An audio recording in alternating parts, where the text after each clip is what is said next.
അവസാനം പരിശുദ്ധമായ കഅബ ഉൾക്കൊള്ളുന്ന വിശുദ്ധ നഗരം ഹബീബ് മുഹമ്മദ് മുസ്തഫ സ്വല്ലല്ലാഹു അലൈഹി വസല്ലം തങ്ങളുടെ കാൽ കീഴിലേക്ക് വരികയാണ്. അള്ളാഹുവിന്റെ ഹബീബ് വിജയവേരി മുഴക്കി ആ വിശുദ്ധ ഗേഹത്തിലേക്ക് പ്രവേശിക്കുകയാണ്. അവിടെ ഇബ്രാഹിം നബി അലൈഹി സ്വലാം സ്ഥാപിച്ച പരിശുദ്ധമായ കഅബയിൽ അനധികൃതമായി സ്ഥാപിക്കപ്പെട്ട എല്ലാ രൂപങ്ങളെയും കോലങ്ങളെയും പ്രതിമകളെയും അവിടെ നിന്ന് നീക്കം ചെയ്തുകൊണ്ട് വിശുദ്ധ കഅബ ശുദ്ധീകരിക്കുകയാണ്. അങ്ങനെ അതിനുശേഷം അവിടെ നിന്നതാ നാട്ടുകാരെ മുഴുവനും ഒരുമിച്ച് കൂട്ടിക്കൊണ്ട് അവരോടായി ചോദിക്കുന്നു, യാ മഅ്ശറ ഖുറൈശ്, ഓ ഖുറൈശി സമൂഹമേ, ഓ ഖുറൈശി സമൂഹമേ, എന്താണ് നിങ്ങൾ വിചാരിക്കുന്നത്? അന്നീ ഫായിലും ഫീക്കും, ഞാൻ നിങ്ങളിൽ എന്താണ് ചെയ്യാൻ പോകുന്നതെന്നാ നിങ്ങളെ വിചാരം?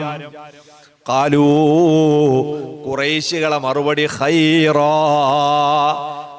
താങ്കൾ നന്മ ചെയ്യുമെന്നേ ഞങ്ങൾ വിചാരിക്കുന്നുള്ളൂ.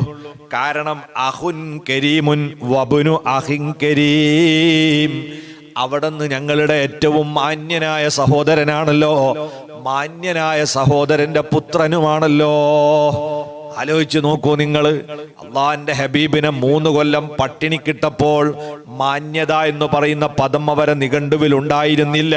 സുമയ്യ ബീവി റളിയല്ലാഹു അൻഹയെ ചാട്ടുളി കൊണ്ട് കുത്തിക്കൊല്ലുന്ന സമയത്ത് മാന്യതയെക്കുറിച്ചുള്ള വാക്ക് അവർക്ക് പരിചയമുണ്ടായിരുന്നില്ല.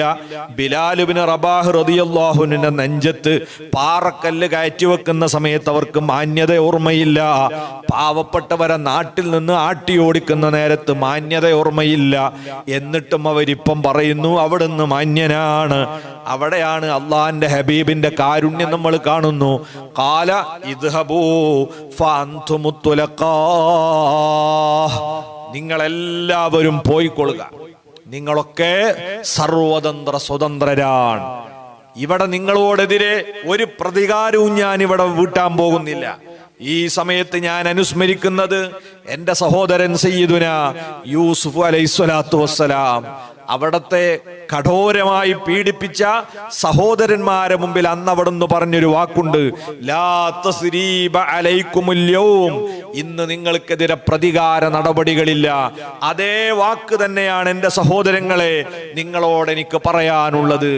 ഇതാണ് പ്രിയപ്പെട്ടവരെ മുഹമ്മദ് മുസ്തഫ, വമാ അർസൽനാക ഇല്ലാ റഹ്മത്തൽ ലിൽ ആലമീൻ, ലോകത്തിന് മുഴുവൻ അവിടുന്ന് കാരുണ്യമാണ് എന്നത് ആലങ്കാരികമായി പറഞ്ഞതല്ല, അക്ഷരാർത്ഥത്തിലാണ്. എല്ലാവരോടും ദയയുള്ള നബി, ഒരാളെയും പ്രതികാരം വിട്ടുക എന്ന നിലക്ക് നടപടി സ്വീകരിക്കാൻ നിന്നില്ല. അങ്ങനെ അതാ നാട്ടുകാർക്ക് സമാധാനമായി. ഈ ദൈവദൂതരെ തിരിച്ചറിയാനുള്ള അവസരം അവർക്ക് നൽകുകയാണ്. അവിടെ വെച്ച് തന്നെ അനേകം പേരതാ വിശുദ്ധ ഇസ്ലാമിലേക്ക് കടന്നു വരുന്നു. പിന്നീട് അവിടെ ളുഹർ ബാങ്കിന്റെ സമയമായി. മുഹമ്മദുർ റസൂലുള്ളാഹി സ്വല്ലല്ലാഹു അലൈഹി വസല്ലം തങ്ങൾ അതിനുവേണ്ടി ആരെയാണ് തെരഞ്ഞെടുത്ത് നിങ്ങൾക്കറിയോ? ഇതേ മക്കയുടെ വിരിമാറിൽ പീഡനങ്ങളുടെ ഒരു മാലപ്പടക്കം തന്നെ ഏറ്റുവാങ്ങിയ, ജീവച്ഛവമായി കടന്നിടത്തുനിന്ന് ഉയർത്തെഴുന്നേറ്റ സയ്യിദുനാ ബിലാൽ ഇബ്നു റബാഹ് റളിയല്ലാഹു തആല അൻഹു തങ്ങളോട് വിശുദ്ധ കഅബയുടെ മുകളിലേക്ക് ചവിട്ടി കയറാൻ വേണ്ടി പറഞ്ഞു. അതിന്റെ മേലെ കയറി നിന്ന് മക്കയിലെ ആദ്യത്തെ പരസ്യമായ ബാങ്ക് കൊടുക്കുന്നത് മഹാനായ കറുത്ത വംശജനായ എത്യോപ്യക്കാരനായ മഹാനായ സയ്യിദുനാ ബിലാൽ ഇബ്നു റബാഹ് റളിയല്ലാഹു അൻഹു എന്ന മഹാനുഭാവനാണ്. ഇന്നും നമ്മൾ കാണുന്നു അമേരിക്കയിലെ പ്രസിഡന്റ് തെരഞ്ഞെടുപ്പിൽ ഒരു ഭാഗത്ത് കറുത്ത വർഗക്കാരോടുള്ള ആ അസ്പർശ്യത പ്രകടിപ്പിച്ചുകൊണ്ട് ഒരാൾ മത്സരത്തിന് നേരിടുകയാണ്. ഈ കാലഘട്ടത്തിലും നമുക്ക് പ്രവാചകരുടെ മഹത്തായ മാതൃകയാണ് ഉയർത്തിപ്പിടിക്കാനുള്ളത്. എല്ലാ വർണ്ണവെറിയന്മാരുടെ വർണ്ണവെറിയെയും ചവിട്ടിത്താഴ്ത്തിക്കൊണ്ട് ബിലാൽ ഇബ്നു റബാഹ് റളിയല്ലാഹു അൻഹു അവിടുത്തെ ശ്രവണ സുന്ദരമായ സ്വരത്തിൽ ബാങ്കൊലി മുഴക്കുകയാണ്. അങ്ങനെ അതൊരു വലിയ വിപ്ലവത്തിന്റെ തുടക്കമായിരുന്നു മക്കം ഫത്ഹ് എന്ന് പറയുന്നത്. ജാതീയതയുടെയും വംശീയതയുടെയും വർണ്ണവർഗങ്ങളുടെയും ഒക്കെ വൈജാത്യങ്ങളെ നബി സല്ലല്ലാഹു അലൈഹി വസല്ലം തങ്ങൾ കുഴിച്ചു മൂടിയ ഒരു വലിയ വിപ്ലവമാണ് മക്കം ഫത്ഹ് എന്ന് പറഞ്ഞാൽ. അത് കഴിഞ്ഞതാ സ്വഫാ കുന്നിൽ ചെന്നിരുന്ന് അള്ളാഹുവിന്റെ ഹബീബ് പ്രഖ്യാപിച്ചു, ഇനി ഞാൻ നിങ്ങളുടെ ഭരണാധികാരിയാണ്, അതുകൊണ്ട് നിങ്ങൾ വന്ന് ബൈഅത്ത് ചെയ്യണം. ഓരോരുത്തരായി മുത്തുനബിയെ വന്ന് ബൈഅത്ത് ചെയ്ത് അവിടത്തെ അംഗീകരിക്കുകയാണ്. അങ്ങനെ തികച്ചും രക്തരഹിതമായ ഒരു വിപ്ലവത്തിലൂടെയാണ് ഇത്രയും ക്രൂരമായ പീഡനങ്ങളും നാടുവിട്ടു പോയതിനു ശേഷം നിരന്തരം യുദ്ധങ്ങളും അഴിച്ചുവിട്ടുകൊണ്ട് പ്രവാചകരെ ശല്യം ചെയ്ത ഒരു ജനതയോട് നബി കാണിച്ച സ്നേഹത്തിന്റെ പ്രതികരണമെന്ന് നമ്മൾ ഓരോരുത്തരും മനസ്സിലാക്കുമ്പോഴാണ് ഇസ്ലാമിന്റെ സൗന്ദര്യവും പ്രവാചകന്റെ കാരുണ്യവും നമ്മൾ തിരിച്ചറിയുന്നത്. ഒരുപാട് സംഭവങ്ങൾ ഉണ്ടായ ഒരു യാത്രയായിരുന്നു മക്കം ഫത്ഹ്. നബി സല്ലല്ലാഹു അലൈഹി വസല്ലം നിങ്ങൾ അള്ളാഹുവിന്റെ ദൈവദൂതർ തന്നെയാണ് എന്ന് അടിക്കടി ജനങ്ങൾക്ക് ബോധ്യപ്പെടുത്തി കൊടുക്കുന്ന മുഅ്ജിസത്തുകൾ അനേകം ഈ യാത്രയിലുടനീളം സംഭവിച്ചിട്ടുണ്ട്. അതിലൊന്ന് മാത്രം ഞാനിവിടെ സൂചിപ്പിക്കുകയാണ്. മഹാനായ മുഹമ്മദ് മുസ്തഫ സല്ലല്ലാഹു അലൈഹി വസല്ലം തങ്ങൾ ഈ രീതിയിൽ വളരെ കൂളായി മക്കയെ കീഴടക്കുകയും തന്റെ രാഷ്ട്രത്തിന്റെ കീഴിലേക്ക് കൂട്ടിച്ചേർക്കുകയും ചെയ്ത് അവിടുന്ന് സന്തോഷത്തോടെ തവാഫ് ചെയ്യുന്ന സമയത്തതാ പ്രവാചകരുടെ തൊട്ടടുത്ത് ചേർന്ന് ഒരാളിങ്ങനെ നടക്കുന്നുണ്ട്. ആളാരാണെന്നറിയുമോ? ഫലാലത്ത് ബിനു ഉമൈർ, മക്കയിലെ ചെറുപ്പക്കാരനാണ്. അദ്ദേഹമാണ് നബി സല്ലല്ലാഹു അലൈഹി വസല്ലം തങ്ങളെ ചേർന്ന് ഇങ്ങനെ ചുണ്ടുകൊണ്ടെന്തൊക്കെയോ ഇങ്ങനെ ആംഗ്യം കാണിക്കുന്നുണ്ട്. പെട്ടെന്ന് തിരിഞ്ഞുകൊണ്ടതാ അദ്ദേഹത്തിന്റെ നെഞ്ചത്ത് കൈവച്ചുകൊണ്ട് അള്ളാന്റെ ഹബീബ് ചോദിക്കുന്നു, യാ ഫലാല മാദാ തുഹദ്ദിസു ബിഹി നഫ്സക്, ഓ ഫലാല നീ എന്താണ് ആത്മഗതം പറയുന്നത്? മനസ്സിൽ നീ എന്താണ് കണക്ക് കൂട്ടുന്നത്? എന്താ നിന്റെ വിചാരം? ഫലാല പറഞ്ഞു, നബിയേ ഞാൻ ദിക്ർ ചൊല്ലുകയാണ്, ഞാൻ ദൈവസ്മരണ നടത്തുകയാണ് എന്ന് നബി തങ്ങളോട് മറുപടി പറയുന്നു.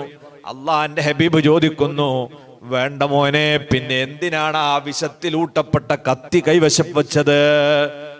വളരെ രഹസ്യമായി തന്റെ ശരീരത്തിൽ ഒളിപ്പിച്ചു വെച്ച പ്രവാചകരെ തന്ത്രപൂർവം കുത്തിക്കൊല്ലാൻ വേണ്ടി അരയിൽ സൂക്ഷിച്ച കഠാര ഇതെന്തിനു വേണ്ടിയാണ്?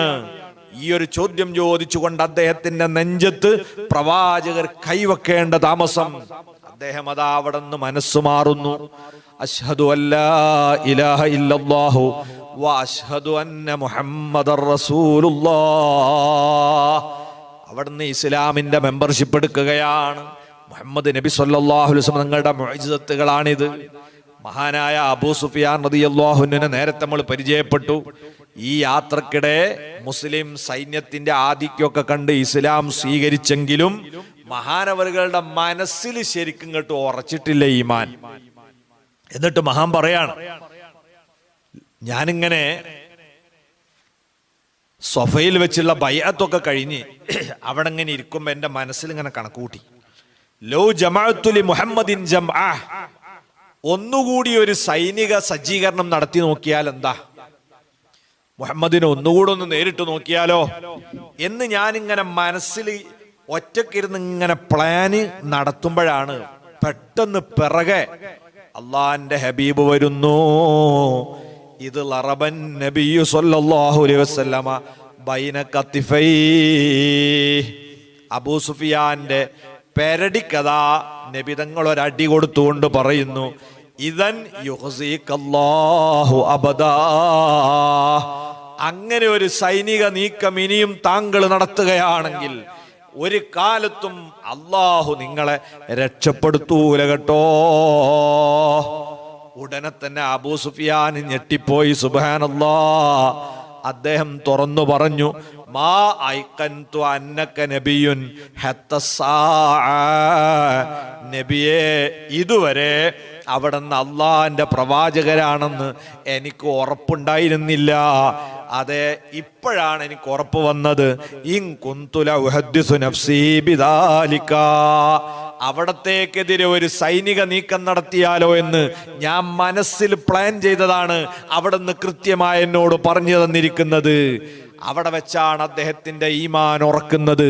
പിന്നീട് മക്കയുടെ നായകനായ പരിശുദ്ധമായ ഇസ്ലാമിന്റെ ഭദ്ദവൈരിയായ പ്രതിപക്ഷ നേതാവായ അബൂ സുഫിയാൻ റളിയല്ലാഹു അൻഹു ഇസ്ലാമിന് വേണ്ടി ജീവൻ സമർപ്പിക്കുകയാണ്. തുടർന്ന് ചരിത്രത്തിൽ നമുക്ക് കാണാം, അവിടുന്ന്